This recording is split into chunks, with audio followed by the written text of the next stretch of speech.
Imagine por um momento mergulhar profundamente numa caverna, nas profundezas de um deserto antigo, e descobrir segredos milenares que podem reescrever a história que conhecemos.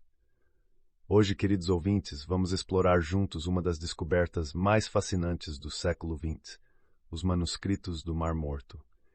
Não é só uma viagem à história, mas também uma jornada espiritual que nos convida a refletir sobre a nossa própria existência e a busca pelo significado da vida. Os manuscritos do Mar Morto foram descobertos em 1947 por um grupo de pastores beduínos na região de Qumran, às margens do Mar Morto. Ao entrarem em uma caverna, os pastores encontraram jarros de barro contendo pergaminhos e fragmentos de manuscritos que datam do século III a.C. ao século I. Esta descoberta revelou a nós, contemporâneos, uma visão fascinante das práticas espirituais e cotidianas de uma antiga comunidade judaica. Esses textos, escritos em hebraico, aramaico e grego, trouxeram à tona não só livros da Bíblia hebraica, mas também uma série de textos apócrifos e comunitários que são fundamentais para entendermos a vida religiosa e cultural daquele período. Uma das maiores surpresas foi a identificação de textos que espelhavam livros conhecidos da Bíblia, como Isaías, Deuteronômio e Salmos, mas também textos que até então eram desconhecidos do grande público. Para contextualizarmos a importância desses escritos, devemos nos conectar com o que esses textos representam. Os manuscritos do Mar Morto são uma ponte entre o judaísmo do Segundo Templo, o cristianismo nascente e as práticas religiosas essênias. Os essênios eram uma seita judaica ascética, que se separava do que consideravam práticas judaicas corrompidas em Jerusalém. Eles se retiraram para o deserto, buscando uma vida de pureza e introspecção. Aqui, começamos a perceber a primeira grande lição dessa descoberta. A busca dos essênios por pureza e comunhão com o divino nos leva a questionar como nós, em nossas vidas modernas, buscamos a nossa espiritualidade.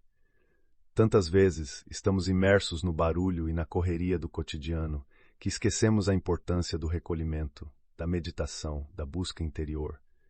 Os essênios nos lembram que a espiritualidade não está apenas nos grandes templos ou nas festas religiosas, mas também na simplicidade, na quietude da natureza, na introspecção sincera. Avançando um pouco mais, adentramos no conteúdo dos textos.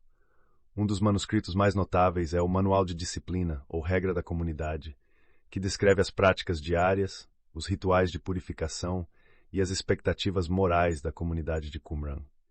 Este texto é essencial para compreendermos o compromisso com a moralidade e a espiritualidade daquela época. Ele descreve a necessidade de amor fraternal, justiça, humildade e transparência nos atos, valores que são sem dúvida temporais e universais. Podemos refletir aqui sobre como esses princípios se aplicam às nossas vidas hoje. Em um mundo onde a competição e a individualidade frequentemente prevalecem, onde está o nosso compromisso com a comunidade e com o outro? Onde está a nossa transparência e justiça? São perguntas que muitas vezes evitamos fazer a nós mesmos, mas que os manuscritos do Mar Morto nos forçam a confrontar. Outro texto fascinante é o Rolo da Guerra, que fala sobre uma grande batalha apocalíptica entre os filhos da luz e os filhos das trevas. Esse texto nos introduz a um conceito dualista, onde o bem e o mal estão em constante confronto. Mas ao invés de tomarmos isso de forma literal, podemos extrair uma profunda lição simbólica. Em nossas vidas, essa batalha constante entre luz e trevas está presente em nossas escolhas diárias, em nossos pensamentos e ações. O caminho da luz é aquele que nos aproxima de nossa essência divina, enquanto o caminho das trevas nos afasta de quem realmente somos. Neste ponto, podemos lembrar das palavras de sabedoria de diversas tradições espirituais e religiosas que falam sobre o livre-arbítrio e a luta interna entre o ego e a verdadeira essência. Buda falava sobre o caminho do meio, Cristo sobre o amor ao próximo e a sabedoria das boas escolhas, e até mesmo os textos essênios nos lembram a perseverarmos no caminho da luz.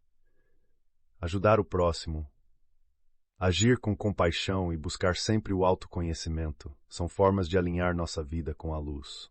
Passando por um dos textos mais célebres, o Grande Rolo de Isaías. Este manuscrito é praticamente intacto e nos oferece uma visão rica e profunda sobre as profecias de Isaías, um dos profetas mais influentes do judaísmo. Este rolo é um testemunho detalhado da fé, da esperança e da crença em um futuro messiânico. Isaías fala sobre a vinda de um Salvador, um líder espiritual que traria paz e justiça ao mundo. Este conceito de messianismo ecoa através das eras e é central não só para o judaísmo, mas para várias outras tradições religiosas, incluindo o cristianismo. O grande Isaías nos leva a refletir sobre a esperança e sobre o papel da fé em nossas vidas. Em tempos de desespero ou incerteza, a fé pode ser uma âncora, uma força que nos impulsiona para frente. Pode ser fé em um ser divino, em um propósito maior, ou até mesmo em nossa própria capacidade de superar desafios e ser uma força de mudança positiva no mundo. Essa fé, essa crença em um futuro melhor, é o que nos move adiante. Agora quero compartilhar algo que muitos de vocês podem achar surpreendente. Entre os manuscritos também encontramos o rolo do templo, que detalha instruções arquitetônicas para a construção de um templo, rituais de sacrifício e leis de pureza. Embora isto possa parecer distante de nossa realidade atual, podemos ver isso como um símbolo do nosso próprio templo interior. As leis de pureza não são apenas físicas, mas espirituais. Construir o nosso templo interior significa também construir nossos princípios, nossos valores e nossa espiritualidade de forma cuidadosa e consciente. É um trabalho constante e dedicado, mas que traz recompensas imensuráveis em nossa jornada espiritual. O que estamos cultivando no nosso templo interior? Nos manuscritos há um rigor detalhado nas instruções, e isto nos ensina a importância da atenção aos detalhes na nossa prática espiritual. Cada pensamento, cada ato de bondade, cada momento de meditação são tijolos nesta construção sagrada. Outro aspecto fascinante dos manuscritos do Mar Morto é a chamada literatura apócrifa, que inclui textos como o Livro de Enoque, os Jubileus e o Testamento dos 12 Patriarcas. Estes textos oferecem uma visão ampliada de figuras e eventos bíblicos, muitas vezes com um caráter místico e esotérico. O Livro de Enoque, por exemplo, nos fala sobre visões celestiais, anjos caídos, e é uma obra rica em simbolismo e espiritualidade. Estes textos apócrifos nos convidam a olhar além do que é convencionalmente aceito. Eles nos indicam que há conhecimentos ocultos, verdades escondidas, que podem ser acessadas por aqueles que estão dispostos a pesquisar e buscar. Em nossas vidas, o que isso nos revela? Talvez a necessidade de questionarmos crenças estabelecidas, de irmos além do superficial e buscarmos profundidade em nosso entendimento espiritual. Ao entender a perspectiva mística e esotérica desses textos, percebemos que a verdadeira sabedoria não é algo que encontramos na superfície, mas algo que exige esforço, dedicação e abertura para o desconhecido. Muitas vezes é nas perguntas difíceis e nas investigações profundas que encontramos as respostas mais significativas e transformadoras.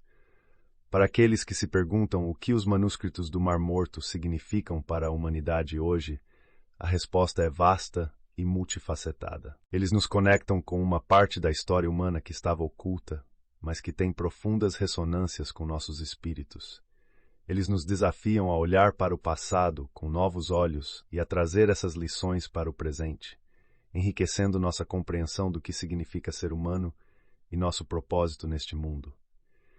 Esses manuscritos são um lembrete de que, ao perseguirmos nossa própria espiritualidade, estamos nos conectando a uma antiga corrente de buscadores que, por milênios, têm questionado, procurado e refletido sobre os mistérios da vida. Estamos todos conectados nessa busca, independentemente de nossas crenças específicas ou caminhos espirituais. Quero finalizar esta jornada que percorremos juntos, lembrando a cada um de vocês da importância de cultivar o seu próprio caminho espiritual, de buscar a luz mesmo em tempos de trevas e de sempre questionar e explorar as profundezas da sua própria alma. Os manuscritos do Mar Morto não são apenas textos antigos, são espelhos que refletem nossa própria busca por significado e compreensão. Agradeço profundamente a cada um de vocês por me acompanhar nesta viagem fascinante. Que possamos continuar explorando juntos, descobrindo novas verdades e crescendo espiritualmente dia após dia. Até a próxima.